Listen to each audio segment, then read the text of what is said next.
દેશ વિદેશમાં વસતા મારા વાલા દર્શક મિત્રોને મનહર પટેલના જય ભગવાન. મિત્રો, આજે શ્રાવણ મહિનામાં ઉપવાસ શા માટે, એનું આધ્યાત્મિક કારણ અને આયુર્વેદિક કારણ જણાવવા જઈ રહ્યો છું. મિત્રો, એના પહેલાં એક જાહેરાત કરી દઉં.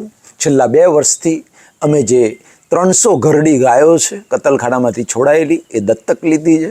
એને આત્મનિર્ભર કરવા માટે 1.5-2 મહિના પહેલાં કેસુડાના સાબુ આપણે મૂક્યા હતા. જબરજસ્ત એનો રિસ્પોન્સ ને રિઝલ્ટ મળ્યું છે. આજે એક એવું હેર ઓઇલ કે જે હેર ઓઇલને ગૌકાષ્ટ ભસ્મથી સિદ્ધ કરવામાં આવ્યું છે મિત્રો.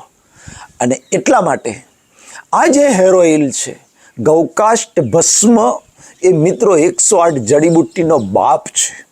આમાં 4 પ્રકારના મોંઘા તેલ, 4 પ્રકારના, અને 7 આયુર્વેદિક જડીબુટ્ટી, ભૃંગરાજ છે, આમળા છે, એવી 7 પ્રકારની જડીબુટ્ટી એને ગૌકાષ્ટ ભસ્મથી સિદ્ધ કરેલું છે મિત્રો. એટલે આની અંદર આ તેલ આવે તો તમે જોશો કે એની અંદર ગૌકાષ્ટ ભસ્મના કણ દેખાશે, નીચે ઠરી ગયા હશે. તો એને હલાવી અને પછી એને વાપરતી વખતે આ બોટલને હલાવવાની છે. હલાવીને પછી એનો યુઝ કરવાનો છે. બહેનો હોય તો અઠવાડિયામાં 2-3 વખત નાખશે તોય વાંધો નથી. 10 થી 15 દિવસમાં તમારો ખોડો ગાયબ થઈ જશે અને તમારું હેર ફોલિંગ મિત્રો એકદમ ઓછું, 10-15 દિવસ 20 દિવસમાં તો હેર ફોલિંગ બંધ થઈ જશે. અઠવાડિયામાં એનું રિઝલ્ટ મળવાનું ચાલુ થઈ જશે. મિત્રો, એક્સપેરિમેન્ટ કરેલું હેર ઓઇલ છે. 108 જડીબુટ્ટીનો બાપ એટલે ગૌકાષ્ટ ભસ્મ, એમાં એટલી તાકાત છે મિત્રો. એને 4 દિવસ સુધી ગૌકાષ્ટ ભસ્મથી સિદ્ધ કરવું પડે છે. આવું હેર ઓઇલ 100 mlના 125 રૂપિયા છે, 200 mlના 230 રૂપિયા છે. સ્ક્રીન ઉપર જે મોબાઈલ નંબર દેખાય છે એ મોબાઈલ નંબર ઉપર ગૂગલ પે કરી એના સ્ક્રીનશોટ સાથે એ જ નંબર ઉપર વોટ્સએપ કરો, જેમાં તમારું પૂરું સરનામું, તમારું નામ, તમારું પૂરું address, pincode number, mobile number અને કેટલી ક્વોન્ટિટી જોઈએ છે, 100 ml, 200 ml, 300, 400 જેવી લખજો મિત્રો. 200 mlના 230 છે, 400 mlના 460 રૂપિયા છે. કોઈ એક્સ્ટ્રા ડિલિવરી ચાર્જ નથી. કુરિયરથી તમને ઘેર બેઠા મળી જશે મિત્રો. હવે મૂળ વાત કરીએ આપણે કે શ્રાવણ મહિનાની અંદર જ કેમ ઉપવાસ. ખાસ યાદ રાખજો મિત્રો, શ્રાવણ મહિનામાં કેમ ઉપવાસ. શ્રાવણ મહિનો એટલે શ્રાવણ મહિનામાં કેવું, શ્રાવણ એટલે સરવરિયો, એની અંદર આખો મહિનો ભેજવાળું વાતાવરણ રહે છે. આયુર્વેદિક કારણ પહેલાં કહું, ભેજવાળું વાતાવરણ રહે છે, પાચન શક્તિ મંદ પડે છે. અને એટલા માટે ઘણા લોકો આખો શ્રાવણ મહિનો ઉપવાસ કરે છે, એકટાણા કરે છે મિત્રો, જેનાથી આપણી ડાયજેશન સિસ્ટમને આરામ મળે છે. અને આપણી અંદર જ્યારે પાચન, ખોરાક નથી જતો, ફ્રૂટ છે એવું હલકું જાય છે, ત્યારે મિત્રો આપણો હિલિંગ પાવર જે છે એક્ટિવ થાય છે.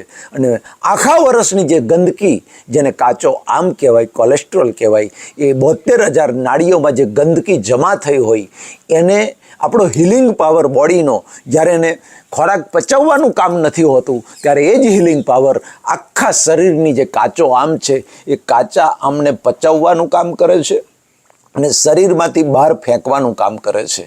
એટલે શ્રાવણ મહિનો, આખો મહિનો જે માણસ ઉપવાસ કરે છે તો આખા વર્ષની ગંદકી એની સાફ થઈ જાય છે મિત્રો. બીજું, શ્રાવણ મહિનામાં ભેજવાળું વાતાવરણ, આમેય પાચન શક્તિ મંદ હોય છે, ભૂખ ઓછી લાગે છે. એટલે આપણને શ્રાવણ મહિનામાં ભૂખ ઓછી લાગવાથી ઉપવાસ કરવાના સહેલા પડે છે. અને ઓછી પાચન શક્તિ હોય ને વધારે ખોરાક લઈએ તો આપણે બીમાર પડીએ મિત્રો.